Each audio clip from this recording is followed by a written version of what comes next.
Many extraterrestrials live amongst us and are in contact with different political figures and the governments, not just one government, but all the governments around the world. And we're gonna go into that a little bit. So when we say extraterrestrial, we always have to emphasize that the word extra, means in addition to. And the word terrestrial means of the earth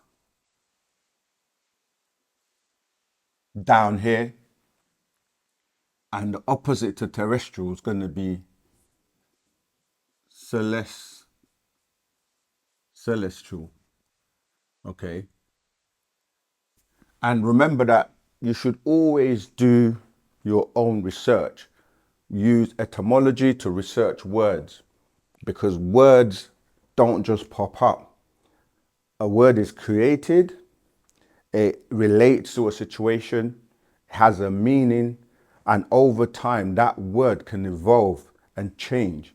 So when you search words in etymology, it will tell you when it first came into use, could have been like centuries ago, which language it evolved from, and so on. So the word terror, and something else I emphasize a lot, is vowels when you're studying languages.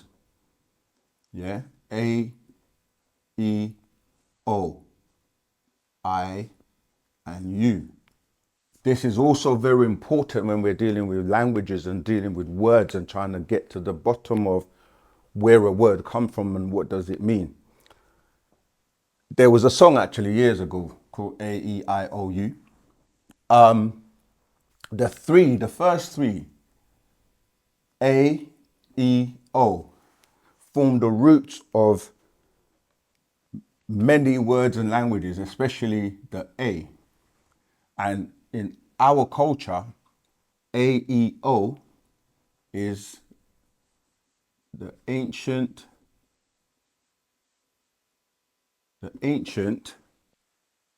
Egyptian. Notice we spell the Egyptian with an I, not a Y. It makes it unique because I is what? The 9th letter of the alphabet. So everything has a significance. Ancient Egyptian order. And this is the same 3 root letters that form the word Om. Om. And Om, even though some people spell it like this, it's a universal tone which came about from the explosion that formed our universe, or people say the Big Bang. That resonating sound has been going on ever since. And this is why when people are chanting Om or Om, it's connecting you, because sound is vibration and frequency. So when something is vibrating on the same resonant frequency, it will oscillate together. And that's movement. So oscillation, movement, when you're looking at waveforms. And obviously, the faster the wave and the straight line, which does curve, because when you look at the Om, a straight line will eventually meet up with itself and rotate in a circle or cycle. So when we're saying terrestrial, the reason I mentioned the A-E-O, or in terms of the vowels, is because this same word was the name of this planet at one time. It was known as Terra. That's where the word terrestrial comes from. Celestial or celestial refers to above or heaven, because people say above, or heaven. God, the angel, etc., are in heaven, and they come down to earth, or to the terrestrial plane. The earth, the word earth itself comes from the word irith, which also became ard. Okay, so these words, there's another word, tamat. Tamat, another word, ha ma re. Yeah, 3-part word, which relates to another word, ta mu nef nefu nefuset. There's a correlation and a relationship between all these words. Now, all of these were names of the planet Earth at one time, and the words that we use in English today are derived from these words. Ta ma re refers to the 3 elements. Okay, so ta is dealing with, again, another word, pata. Pata, and the earth was known as Pata Nun. All these words give you a clue. Okay, so Tamare is earth, as in Pata. Ma, keep in mind what I say about the vowels, yeah? Ma is also referred to as Mu. So as you see here, Mu. So you got Tamare. So earth, Mu, is referring to water, and Re, or Set, Re and Set, yeah, these two, Re and Set, are referring to the sun. Okay, so when we say ta ma re, we're literally saying earth, water, and sun. Yeah, here it's the same thing. Ta mu, as I said, ma and mu are the same. Ta mu nefu is referring to the air. So here now you have more elements. So this is earth, water, air, and sun. And the sun what? Sets. Yeah, you get the sun setting. Set refers to also Seth, because Seth is the brother of Osiris, the sun god, Osiris. This is a Greek rendition of Asaru. Okay? So, extraterrestrials are beings that are coming down to Terra. They're extra here because they don't originally reside here. They're coming from what they say the heavens. And in Arabic, in Hebrew, in English, they all refer to up there. It's like Samawati or Shem, or when you're dealing with Shamsun or Shamson, where it becomes Samson, yeah, where Shamsun, dealing with the sun. So the sun is above, and extraterrestrials, they come down here. They come how? You might say, heaven, angels. How did they get here? They come in crafts, because you're talking about intergalactical travel, being that beings are coming from different galaxies. The cosmos is vast. Millions and billions of stars out there. And stars are suns. So when we say star people, star children, we're talking about beings that are coming from somewhere in the cosmos, where there are plenty of different life forms. And depending on the environment you're in, you grow and take form based on that environment. So all this links to beings that are coming from different parts of the galaxies, different star systems, and they come here and they come in crafts, all types of crafts, because everyone has technology at various levels. So some will come in all types of shapes of crafts. And when they come, for some, it's their first time. Some of them, they just have an accident and they get pulled here. And you can come here in many ways. You can travel intergalactically. You can come through portals. You can come through gateways. And all of these, if we look at portals, a portal, yeah, it's just somewhere where you're porting yourself or coming through. So portal, gateways, and you have star maps where you use for navigation to know where the gate is to go from. Say, if you have a galaxy, let's say this is one galaxy, and you have another galaxy, and the rims of the galaxies, because when you look at the universe, everything is expanding. And if you're expanding and you meet another one, so this was A and this is B, there's a bit in the middle where you can either go from one to the next or get thrown in a direction, like depending on how it's spinning.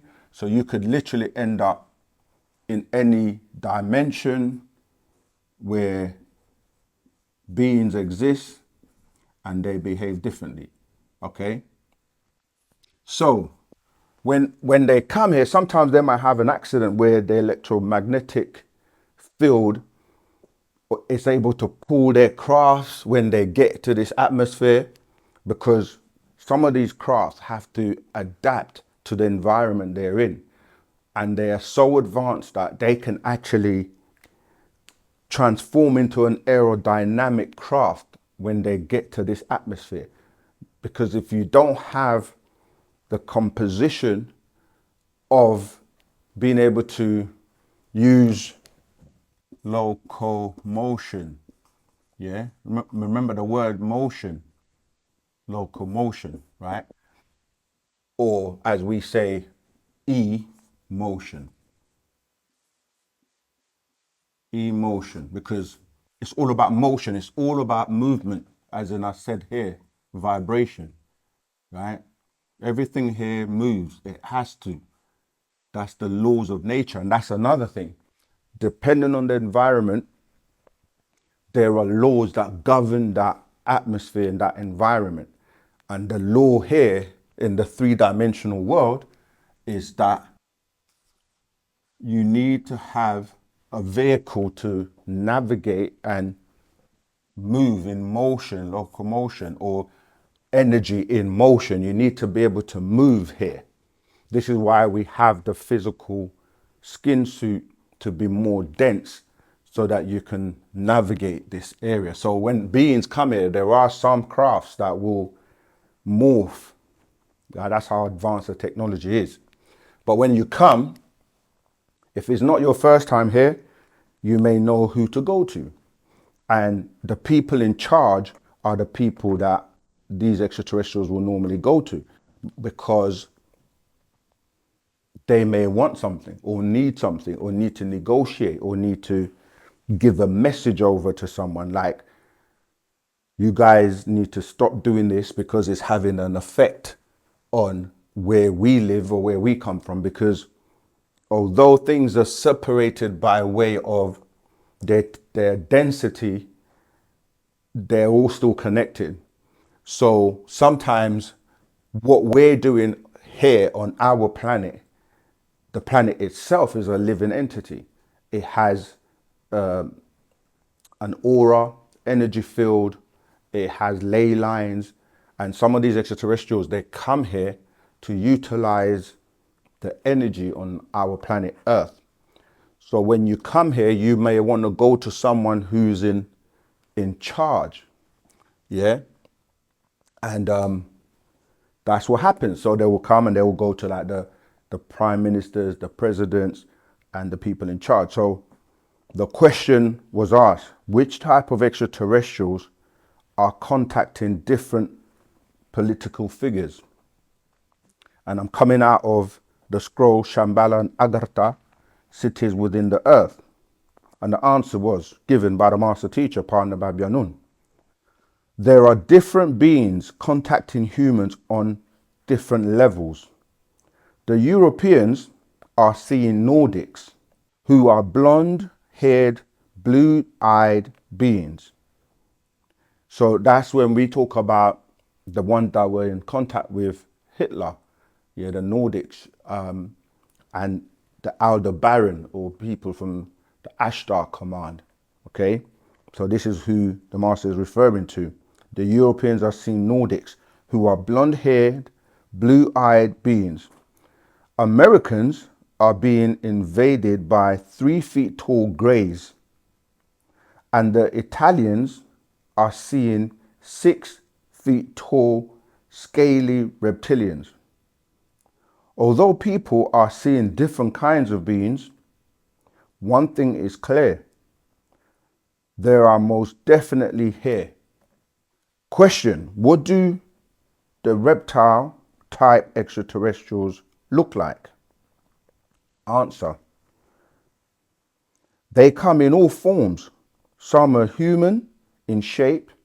However, there are reptiles in their heritage, and it shows up in their nature. Question: do reptilian type beings exist in the inner world?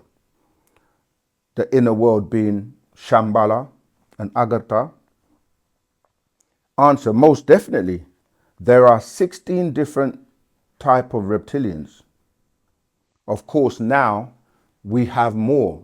With time, you get more. The universe expands, galaxies expand, our solar system is expanding, we're expanding, everything is expanding. And with different mixtures, with new beings coming in and mixing in with other beings, you're going to get more and more species and hybrids. All right. So we even, as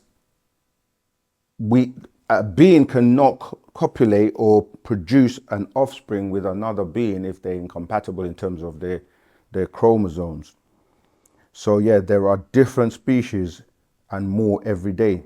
So the question was, do reptilian type beings exist in the world? And the answer was most definitely. There are 16 different types of reptilians and counting. They have been breeding with you and living amongst you for centuries. So when we say there are people on the planet walking around that look just like me and you, they may be offspring of these extraterrestrial beings. People will say, abductions take place. People will give accounts of them being laid on the table, and sometimes it's not like through the sexual act. They will actually inseminate or put, genes and splice genes and things like that. Some women give accounts of being pregnant and then the baby is born and it's a hybrid between, the genetics of a reptilian and themselves. So they've been living amongst you for centuries. As I just mentioned, they are humanoid in shape and reptilian in heritage. Their leader, elite, are the Draconians, and Hatton is the leader of them, who is a warrior and a Draconian. Hatton, he defected from the reptilians and reformed to fight against the reptilians on behalf of humans here. He is the commander of the Ashtar command. And there's a picture of Hatton here. They are from Draco. Yeah, so these beings in particular, the Draconians, are from Draco or Draco. And always remember, language, vowels, O can be changed into a U. Yeah? And this is where you get the word Dracula from. But let's keep going. And Draco is in the 6-star constellation of Orion, meaning it has 6 suns. And that would mean 6 solar system. That's what I was saying about suns.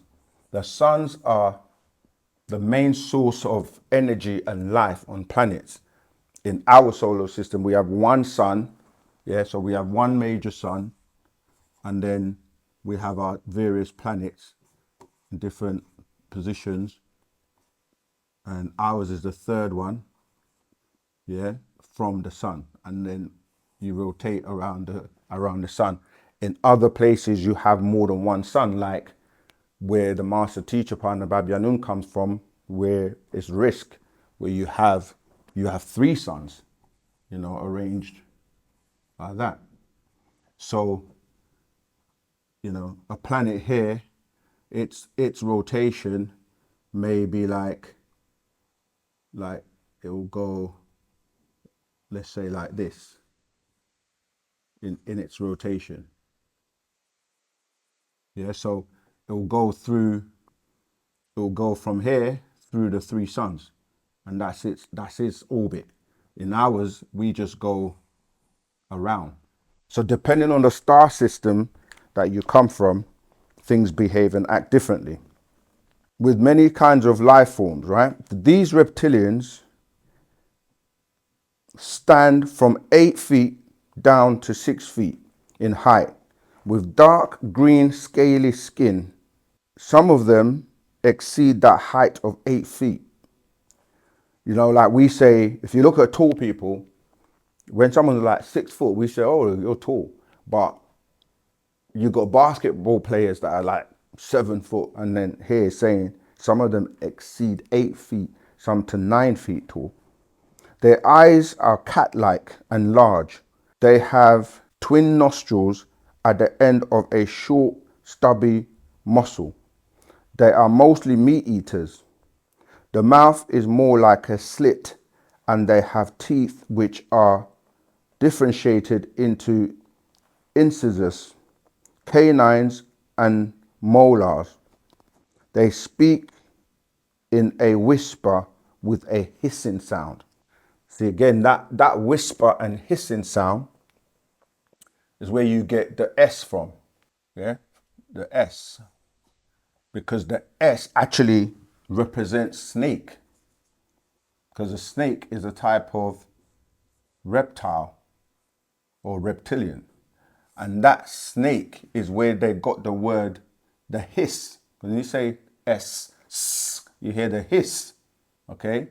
That snake became serpent in the garden in the biblical story. Right? So, and that S, you see the S on Superman's chest. Yeah, dealing with these reptilian beings. And that Superman story also goes into, I know this is a very simple S, the way they do it, it's got a bit more style to it, but these snake people, serpent, which in the Bible, the word is not even mentioning a serpent or it's not mentioning a snake, which became a serpent, but it's literally the word whisper because of this hiss that they speak with. Yeah, the whisper. And that's been misinterpreted and mistranslated, the whisper, because this being was whispering to Eve in the story. And that H sound, that ties into the serpent or Dracula people. If you look at the story of what was happening, why Superman was sent to Earth, it's because their planet was being destroyed.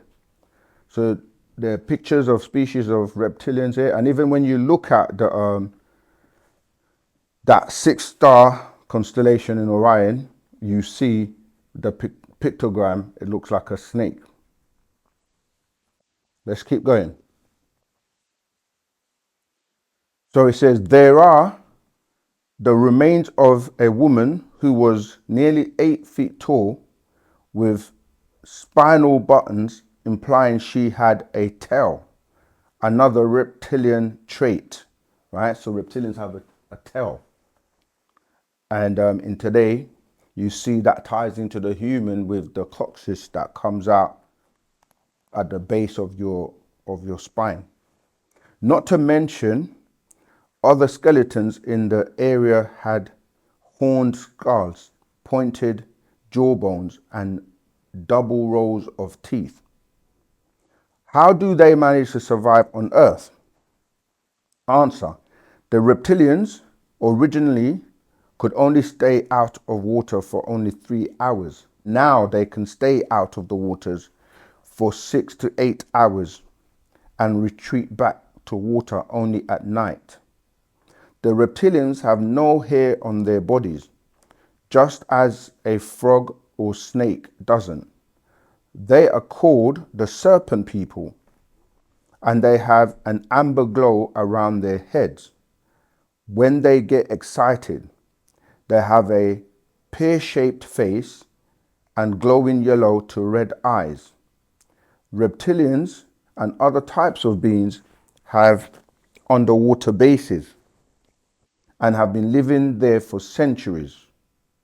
Right beneath Lake Ontario, there have been sightings that were seen on the Canadian and American side. And for the past 27 years, people have reported strange occurrences over and around the lake. And then it shows a picture of UFOs and, flying above the sky of Lake Ontario. And another picture, again, around the same area. Okay, the Globe, the tabloid newspapers, dated, remember this scroll came out many years ago in the 90s, dated January the 18th, 1983 AD, entitled UFO Base Found Under the Antarctica. In the same article, scientists say it was all revealed in NASA, the National Aeronautics Space Administration, photos, and they show a satellite photo showing the warm sea, the Weddell Sea in Antarctica. NASA scientists have discovered a massive UFO base housing a city of alien creatures beneath a mysterious warm water lake in the ice-packed South Pole, declares a leading UFO expert. Surrounded by hundreds of miles of Antarctica ice and larger than the entire state of California, the strange lake is a portal through which these aliens launch their starships. The expert insists this is it, says Lane Childress, a retired physicist and ufologist from the University of California at Los Angeles. NASA has found the aliens' major base on the planet. It's been able to be photographed by satellite. It may have been undetected for centuries more. Lane Childress says, the answer is simple. UFOnauts have built a giant undersea mother base, and the heat rising from their incredible city melts the ice in the years they need to use it. It's just like what happens in our industrial cities, he explains. Heat rising from factories, heat devices, and outer bodies raises the temperature above that of surrounding areas. That's what's happening in the Weddell Sea. This is an opening into the inner earth, wherein there is greater heat, and that is opening as that which allows for these forces to travel through and to enter and exit from this area. So what's been explained is that there are certain points and parts of our planet where certain portals open, like a bit like the Bermuda Triangle, which used to be a spot where many ships will disappear. But what you come to notice or realize with the research is that it was mainly metal, things that were made of metal, because they were being pulled by the magnetic forces. So like wooden ships didn't actually disappear. So it was like a mystery to some people as to what was happening. But at certain times when these open, it will pull things towards it. Okay, how do these reptilians reproduce? Answer: some reptilians are of a neutral gender and reproduce like lizards. The male species nurtures the eggs and female just lays them. These beings are also known as the dragon race, right? Again, the dragon race, going back to this and tying into dragon, mentioned in the books of Revelation, yeah, talks about Michael and his angels. Revelation 12 fought against the dragon and his angels, and they were cast down to the earth. So the dragon race and the symbology usually includes the winged serpent. However, their symbol is the dragon. Some of their species do not have wings. That's another thing as well, that different extraterrestrial will have different like insignias or logos to let you know who they are, from what star system they come from. So this is saying here that the symbology usually includes the winged serpent. However, their symbol is the dragon. Some of their species do not have wings. The soldier class and scientists have none. These beings communicate telepathically and are able to put thoughts into the heads of humans to get them to do what they want. They are very disagreeable, negative species of extraterrestrials who see humans as food. According to the Philadelphia experiment and other UFO conspiracies by Brad Steiger with Alfred Bilek and Sherry Hansen Steiger, page 98, Steiger acknowledges the existence of these reptilian beings and is quoted as saying, "In numerous lectures through the United States and Canada, I have presented my hypothesis that the reason why the most frequently reported UFO notes resemble reptilian humanoids may be because that is exactly what they are, highly evolved members of a serpentine species." Steiger goes on to say that his thesis as a whole is that 1. The amphibians evolved into a humanoid species that eventually developed a culture that ran its course or was destroyed in an Atlantis-type catastrophe just after they had begun exploring extraterrestrial frontiers. Today's UFOnauts are the descendants of the survivors of that amphibian culture returning from their space colony to monitor the present dominant species on the home planet. 2. Today, UFOnauts may, in fact, be a highly advanced reptilian humanoid culture from an extraterrestrial world, who evolved into the dominant species on their planet millions of years ago and who have interacted in our world's evolution as explorers, genetic engineers, and observers. Question: you mentioned that they are humanoid in shape. Does this mean that they are human? Answer: when I say that they are humanoid in shape, I mean that they are shaped like humans. However, they can take on human form. Now, because of their mixing and breeding with humans, They are in your genes. Their genes show up in people, and you can see it through the physical features as well as their attitude. Everything is negative or disagreeable. It is very subtle, so you have to be careful.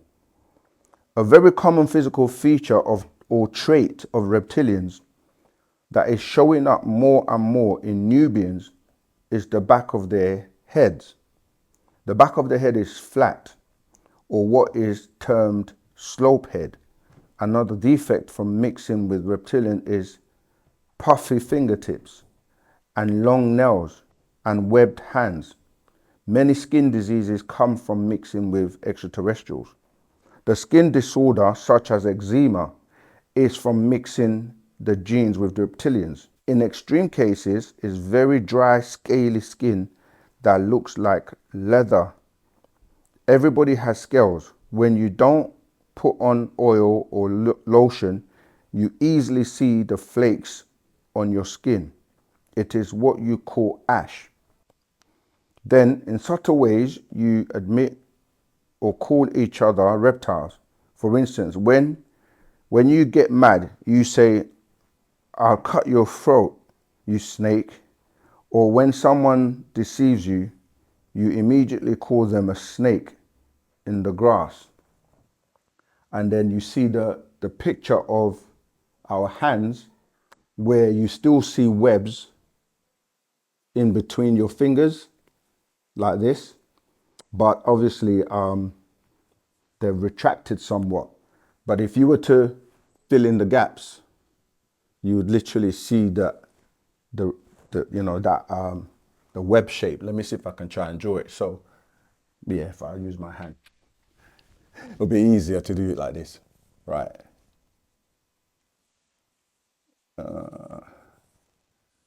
Okay, so when you look at your hand, this part here where the fingers kind of connect, this is webs. Now think about it. If you still had nails like this and then you kind of had that going on,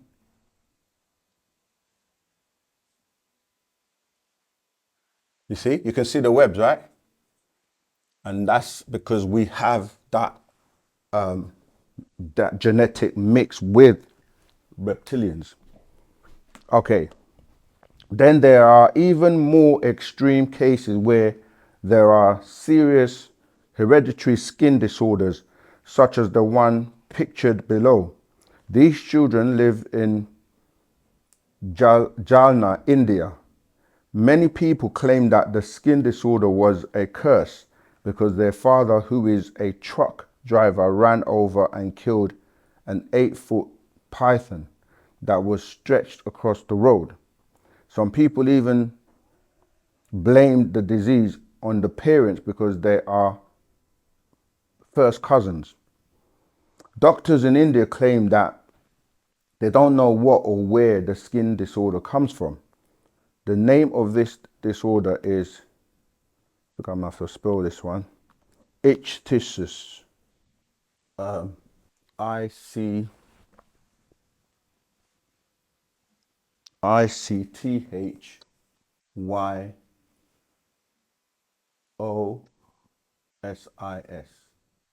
Yeah. Okay, let's keep going. That's the name of the disease. Ties in with the ichthyosaurus, pronounced ichthyosaurus, and it's the Greek word ichthys, meaning fish. So the first part of that means fish in Greek, and saurus, meaning lizard. Saurus, meaning lizard.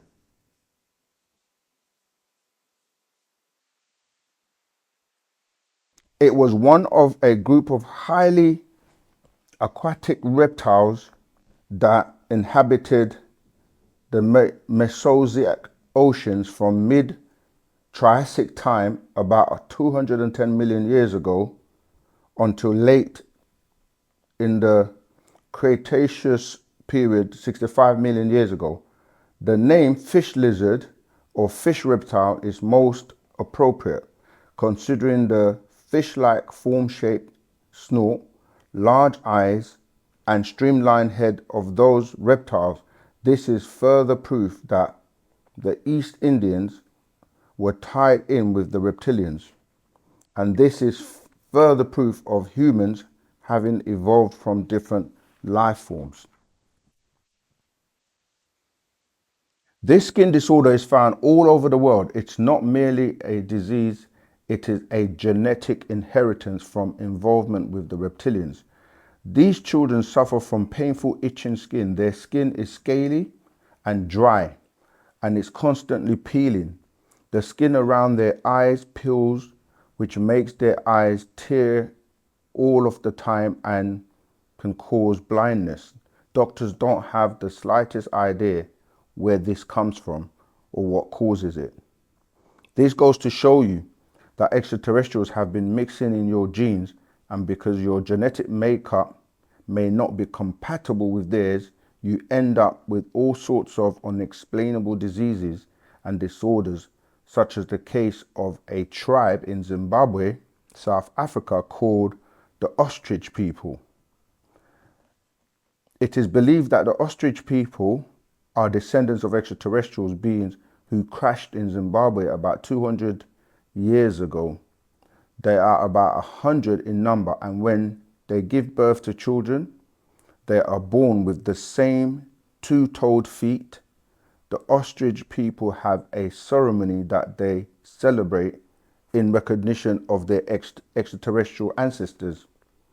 They undress themselves and paint their entire bodies glowing silver. And there's a picture of them. You can do some research on that. They travel through the forest to where they meet up with a large shining silver dome that looked like it had been smashed and covered with vegetation. According to Dr.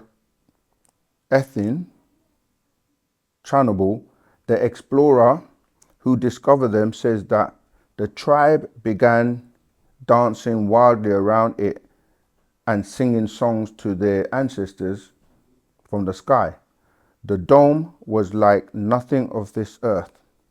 The ceremony continued until the first light of dawn. Then the ostrich people returned to their village. It is said that the large spinning sun had fallen from the sky, bringing the tribe's ancestors to the remote jungle area. Then there are more discoveries that confirm the existence of reptilian species on Earth. There are remains found of a highly evolved race of reptiles. The remains were found near Aalborg, Denmark, by construction workers in August 1989 AD. Through dating techniques, the bones and fragments dated back to less than 50 million years old. There were spears, scrapers, and crude hammers that were found, which shows how intelligent they were. These highly evolved reptiles were on Earth long before man came. Dr. Eric Hansen is quoted as saying, "These reptiles made the quantum leap from unconsciousness to consciousness that man did. It is believed that these dinosaur people stood 12 to 15 feet tall and had short, powerful built arms and legs. Their hands were large and four-fingered, and their brains were larger than modern man. Large cat-like eyes and twin nose holes at the end of a short, stubby muzzle." And it shows a picture of the dinosaur people. To show you different people on the planet with different diseases, ailments, and genetics that link to these extraterrestrials, especially the reptilians. The head of the dinosaur people was created by a curator, Del Russell, at the National Museum of Canada. It is similar in shape to skulls recently found at a construction site in Aalborg, Denmark. And it shows a figure of the dinosaur called the Troodon also has large eyes and a brain which suggests that they were intelligent and active.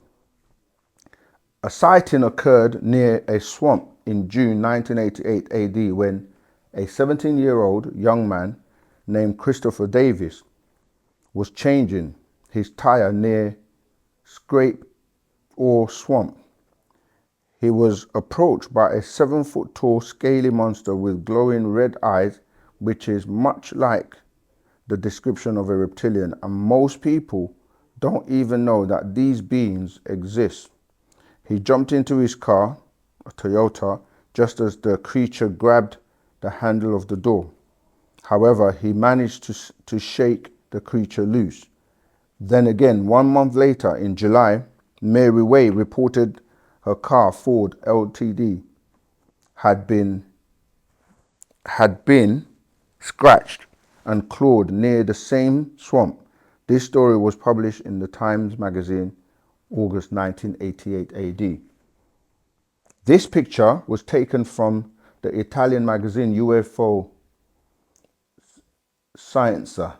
It is a depiction of a reptilian being as seen by a witness. Researcher referred to this reptilian as Homosaurus because of its bug-like appearance. They are revealing themselves more and more through cartoons, TV, sitcoms, comic books, commercials, and advertisement like this one pictured below called Alien Secretion. It shows a few pictures of, and you see it all the time, and you just shake it off now when you see extraterrestrials in commercials. All right, you tell me if this is just a coincidence. Is it not subtle? It is not subtle anymore. They are becoming more and more blatant. Think about how kids are encouraged to get frogs, turtles, and iguanas as pets. So it shows a couple of pictures of these different lizards.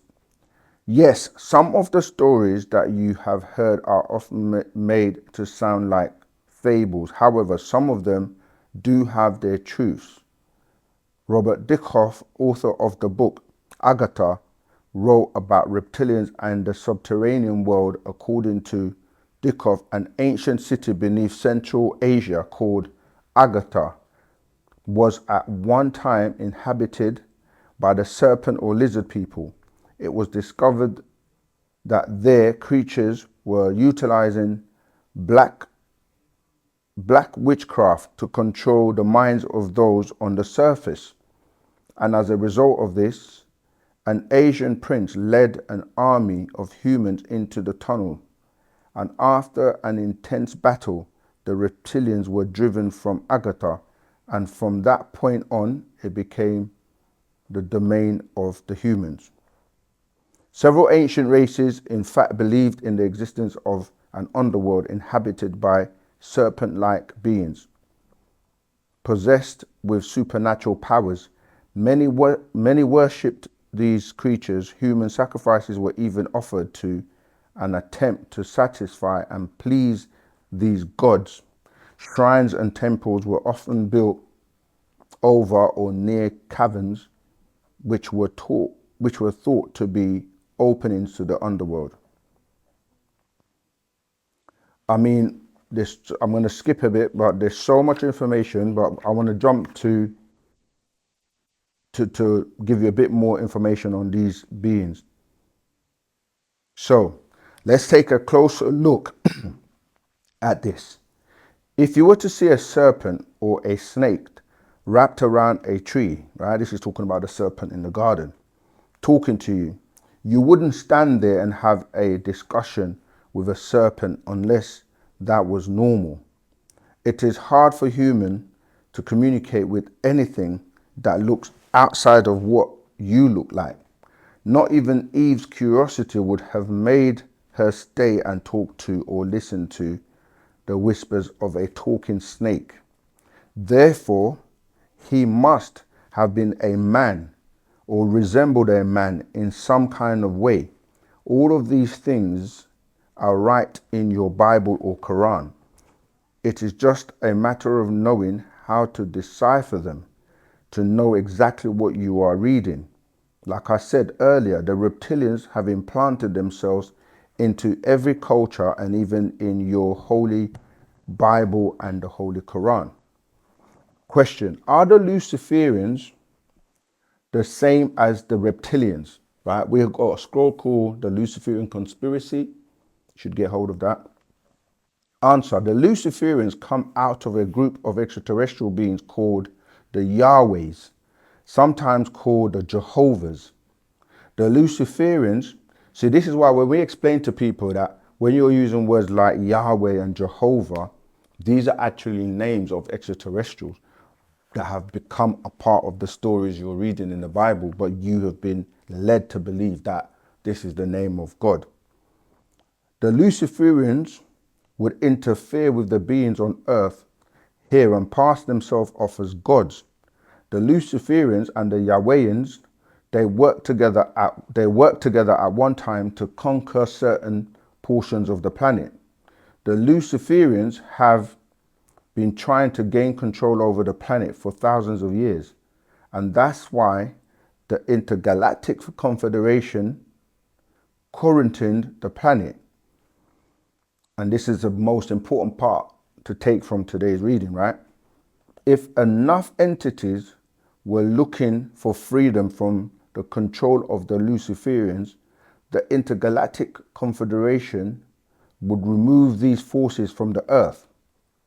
There is a group called the Satanists, right, who are not the same as the Luciferians.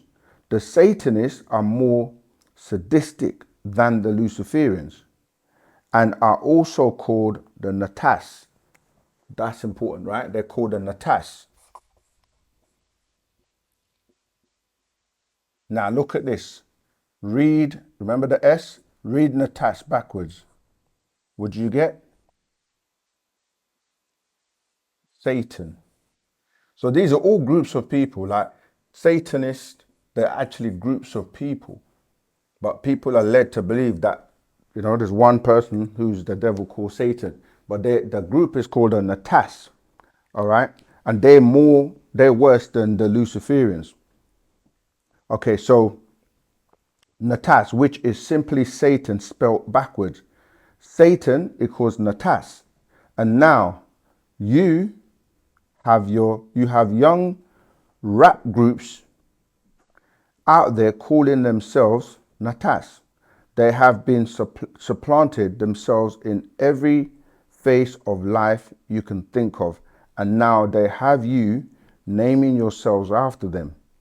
The symbol of Baphomet can be seen on the hats and the necklaces of Masons of a higher degree. All right, it shows you some serious Masons of higher degrees with the symbols of the Baphomet, which looks like this.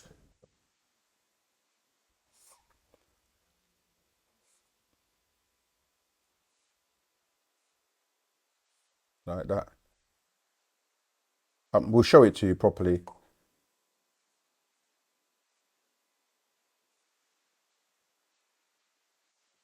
Yeah, so you got 1, 2, 3, yeah, and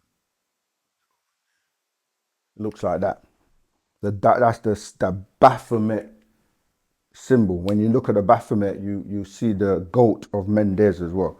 But there's some pictures there showing you high Masons with that symbol. Okay, let's keep going. Yeah, the symbol of Baphomet associated with satanic worship and is used in the Masonic religion who adhere to the Luciferian doctrine. And then you have this guy here, Albert Pike, who is one of the renowned fathers of Freemasonry, or the satanic versions of Freemasonry. The Satanists seek mind control and dominance, while the Luciferians seek to control the energies of others. They are best described as vampires. That's why I typed into Dracula. They're described as who vampires who draw energy from others. You know, like sometimes you be around people and you feel like they just draw energy out of you or drain you when you leave them. But that's that trait of vampires who draw energy from others. These Luciferians are from a planet called Meldic, right? Which I spoke about in the beginning of this scroll. Meldic was the 11th planet, right? A portion of Meldic was discovered in 1878 AD, and then in 1915 AD, the remainder of what was Meldic was shot at and destroyed. The being that your Bible calls the devil in Matthew 4:1, or Lucifer, Isaiah 14:12, is from the planet Meldic. Shakar, also known as Zuen, okay, Enzu, Tarnush, Beelzebub. This is all the names for Shakar, who is spoken of in Revelation 12:4, who was the leader of the third of those Elohim that were cast out of Ilion towards Orion and then into the star constellation known as Draco or Dracos. Yeah, Draco or Dracos. It's also spelt like that. He is often confused with his son, Halal, who has many other titles such as Shaitan, Satan, Samael, Al-Khanas, Nakash. Yeah, so Al-Khanas, Nakash, this is the word, the whisperer. All right. He and his followers are the 200 fallen angels that were cast down to earth. Shakar and Halal have many of the same titles. However, there are two different beings. One of the major differences between Shakar and his son is Shakar wasn't born a disagreeable. His son, on the other hand, was born disagreeable and is the one who wreaked havoc on Earth and other parts of the universe. He's also the one who fought against the Elohim Michael, as I mentioned before, who is also known as Melchizedek and Murdoch and his angels in the heavens in Revelation 12:7. Initially, the Elohim Michael tried to convert Halal to an agreeable Elohim. However, it just didn't work. There was no change in his nature. After Shakar was killed by the Anunnaki Ninhurta, right? These are, if you remember the Anunnaki names, Ninhurta, for stealing the tablets known as Akasha records, which were the tablets of destiny. Halal, who is also called Satan, he swore vengeance for his father's death and against the children of the Anunnaki. You can refer to the holy tablets, coloring book. So 1/3 of heaven followed the evil Zuen, the 200 fallen angels. See, your Bible only gives you less than half the true story. Because again, right in your Bible, in the book of Exodus, you can see these evil Luciferians at work. Now take a look at this. Would a loving or kind God send Moses back and forth to Egypt from the wilderness of Mount Horeb or Mountain of God to convince the Pharaoh to let the Israelites go? Exodus 3:1-10.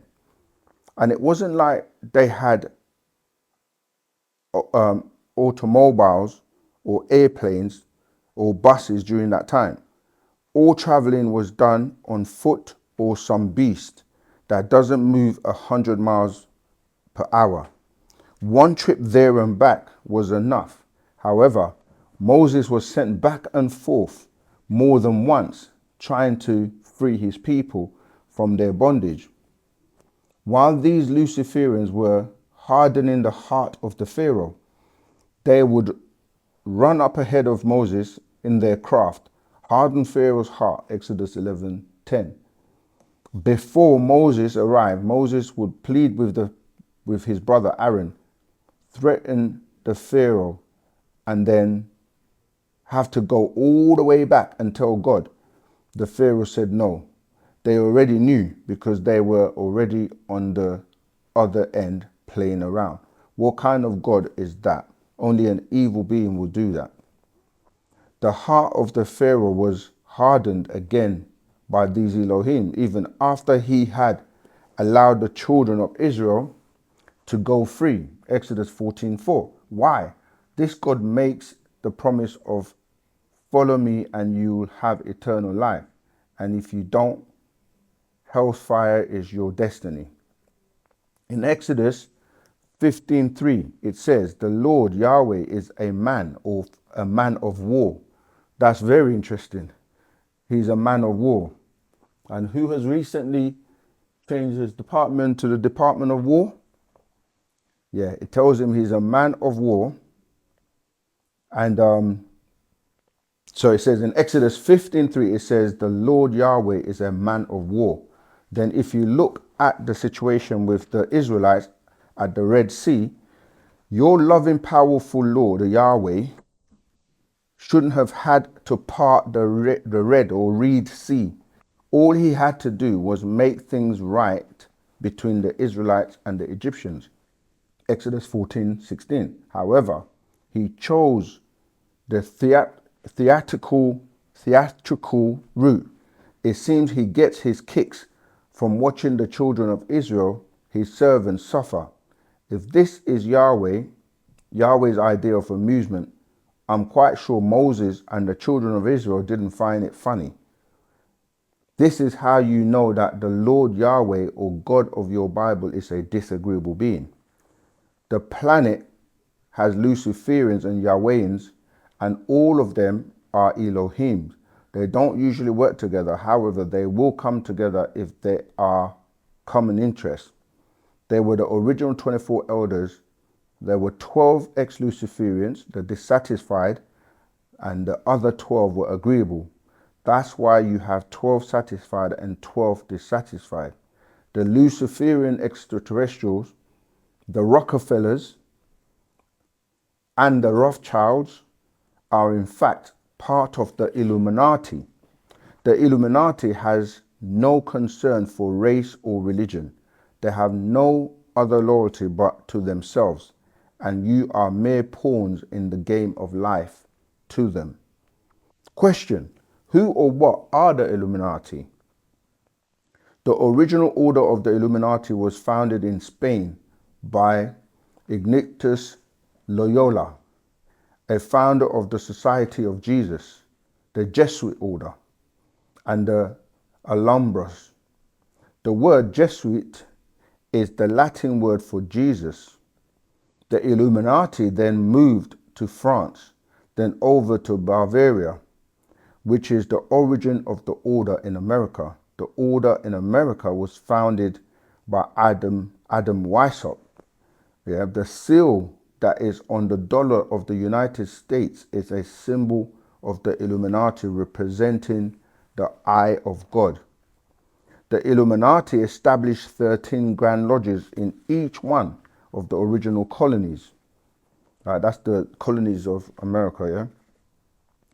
The order raised up an army of highly intellectual, revolutionary-minded politicians, economists, bankers, educational and media advisors to help carry out their plan. In fact, these undercover socialists had so much power that they were able to place their symbols on the dollar bill. The involvement of the Illuminati even took place with the construction of the national capital, where stonemasons were used and were being manipulated by higher 33rd degree masons. The lower level masons appear to be pro-Christian and pro-American. However, the higher levels show support for the socialistic and humanistic pagan doctrines and belief system. The brainwashing is slow and subtle, and in this way the Illuminati are able to manipulate all their degrees at will. Unless you are in the upper levels of the Illuminati, you are only the lower stones of the pyramid, whose purpose is to bear the weight of the upper levels, used like pawns in the game of life, because you really don't know what the real picture is.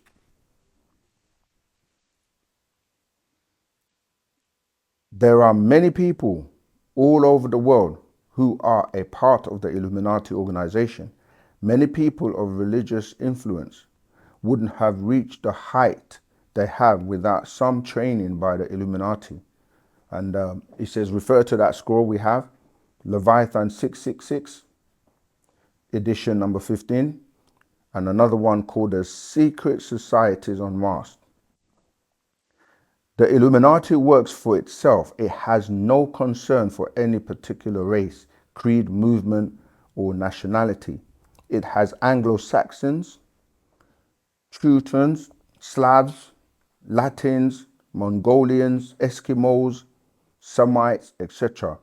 They hold the belief that it is up to man to solve his own crisis without the help of God. This appears to be the Republican Party's point of view. There are 9 masters called the Round Table of the Nine. The Illuminati may be in control here on earth, but they are also mere pawns in the game for the Luciferians. Do humans live in the inner earth? Yes, there are humans living in the inner earth. Some of the humans from the surface of the earth have relocated to the inner world and have been there for many years. Question: tell us more about the insect-looking beings. Yes, you have those that look like insects and rodents. There are insects and rodents on Earth now that are from other planets, such as roaches, grasshoppers, praying mantis, scarab beetles, just to name a few. And don't forget about the dolphin. Insects and rodents are very irritating and dangerous to human beings because they carry a lot of germs and bacteria that can kill humans. You also have those beings that look like insects, however, they are human in shape. Shows you a few pictures there. These insects are quite intelligent. If insects on the planet Earth decided to take over the planet, humans will be outnumbered and will be stomped out. Question: does the Sasquatch really exist? Right, so we've got the scroll upstairs called a Bigfoot. Answer: yes, they are known as Syrians, Nomos, Shaggies, Bigfoot, Seti, and Yeti. The Shaggies are 7 to 9 feet tall and are completely covered with straight flank hair, meaning they had dead flank dog-like or ape hair. Their skin is similar to humans, however, it is hard to detect because of their thick coat of hair. They have large round eyes and a short neck and very thick. Their bodies are very muscular. Shaggies avoid humans and have a vegetarian diet, although some are known to eat meat. The albino of them live in Tibet and other mountainous regions on the earth.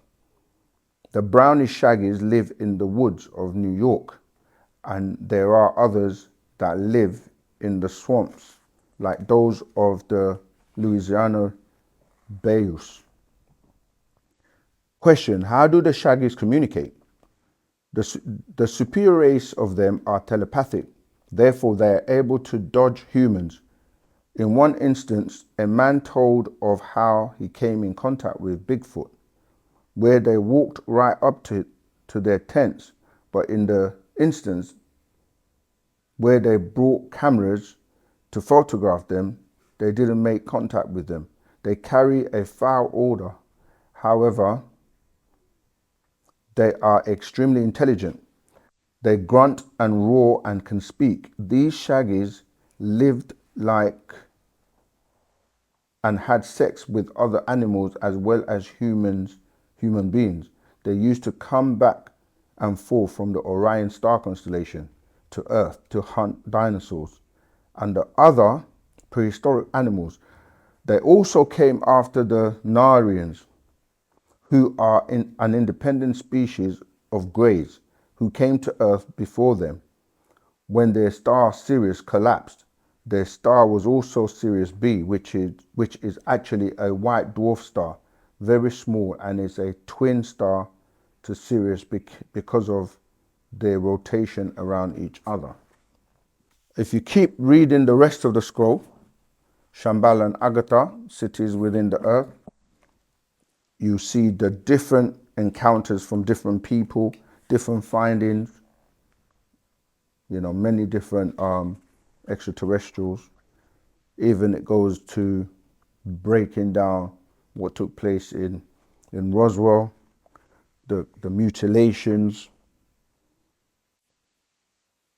and then the last piece I want to read before we go, because when we say they're amongst us, walking amongst us, and have mixed and intermingled with different humans, there's one person in particular that you can find and Google on the net, and his name was Val Thor.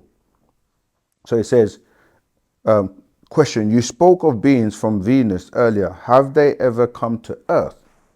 Answer, yes. As a matter of fact, one of the beings named Valiant Thor, also called Val Thor, came to Earth and lived at the Pentagon. Valiant Thor came from Venus on March the 16th, 1957 AD, and left on March 16th, 1960 AD, with crew members Don, Tanya, and Jill. Valiant Thor landed in Alexandria, Virginia, where he was met by 2 police officers.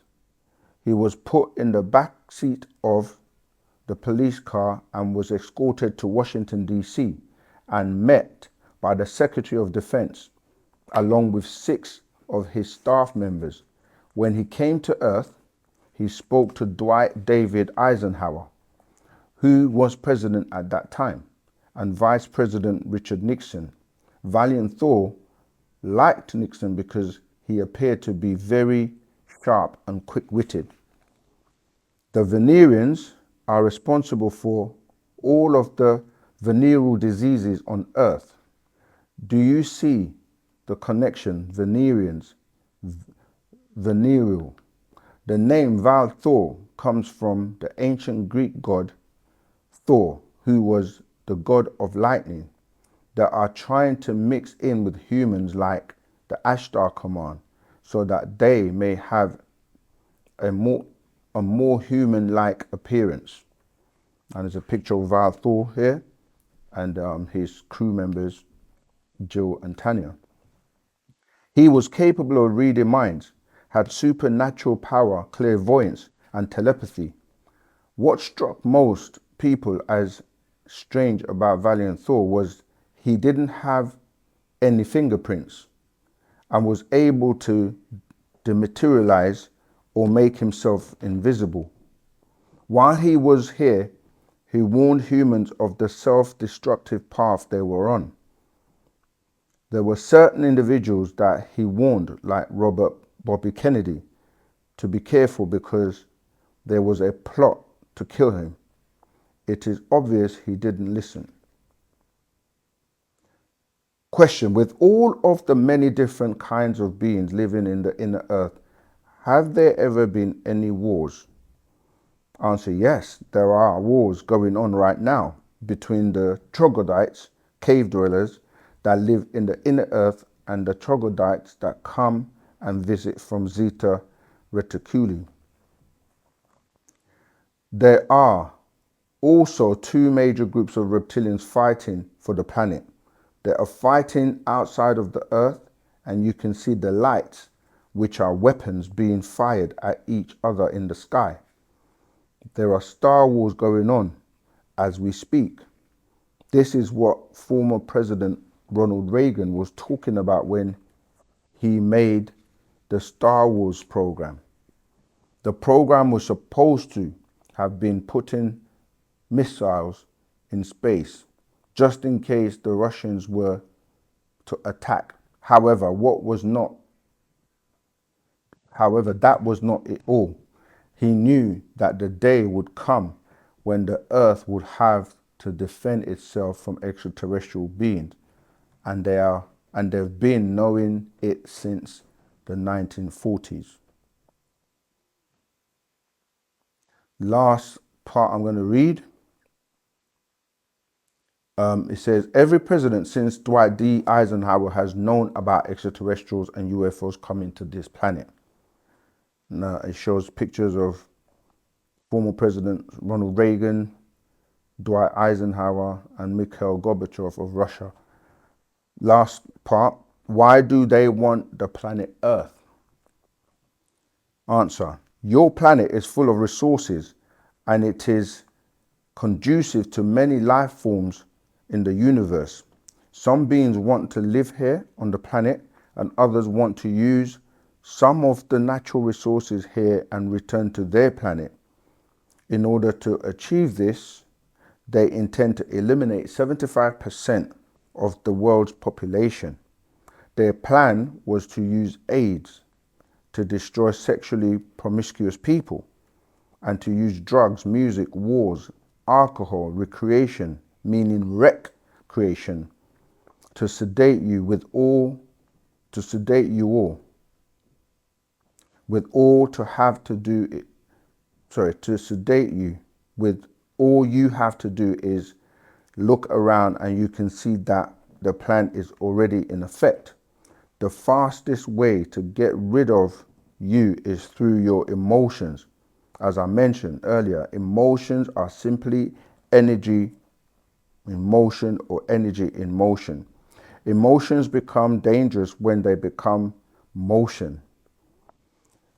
Yeah, energy, emotion. Emotions become dangerous when they're in motion. It is these emotions that make you fight, which leads to wars. Emotions lead to greed, which cause you to overeat, which leads to diseases, or eat yourself to obesity and death. Emotions lead to your needs and what you want. The emotion sex leads to lust. You are exceptionally apt to get AIDS if you let your emotions be controlled by the lust because of your lack of self-control. If the opportunity arises for you to have sex, you will take chances, not caring what the consequences might be, even possibly death.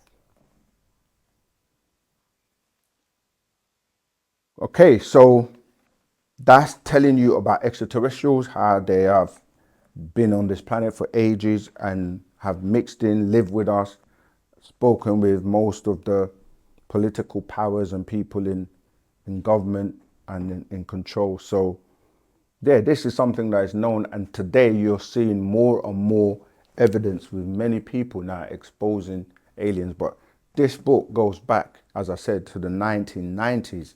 So you can see how far ahead Panabab Yanun was in telling us what we're pretty much experiencing and living today.